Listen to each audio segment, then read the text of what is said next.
चिंताजनक. अहिल्यानगरच्या 44 गावांमध्ये 1000 मुलांमागे 800 पेक्षाही कमी मुली. प्रशासनाने आता उचलले मोठे पाऊल. अहिल्यानगर जिल्ह्यासाठी चिंतेची बाब समोर आली आहे. जिल्ह्यातील तब्बल 44 गावांमध्ये लिंग गुणोत्तर 800 पेक्षा कमी असल्याची माहिती समोर आली आहे. म्हणजेच प्रत्येक 1000 मुलांमागे 800 पेक्षाही कमी मुले आहेत. ही गंभीर परिस्थिती बदलण्यासाठी जिल्हाधिकारी डॉक्टर पंकज आशिया यांनी 11 कलमी विशेष कृती आराखडा राबवण्याचे आदेश दिले आहेत.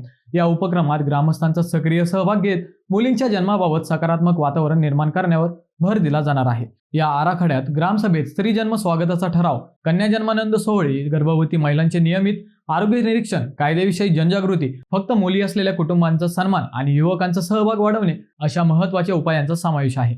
प्रशासनाने स्पष्ट केले आहे की ज्या गावांमध्ये लिंग गुणोत्तरात सुधारणा दिसून येईल त्या गावांचा विशेष सन्मान केला जाईल. स्त्री भ्रूण हत्या रोखणे, मुलींच्या जन्माला प्रोत्साहन देणे आणि समाजातील मुलगी नको ही मानसिकता बदलणे हेच या मोहिमेचे मुख्य उद्दिष्ट आहे. कारण मुलगी ही परके धन नसून 2 कुटुंबांना उजेड देणारी शक्ती आहे.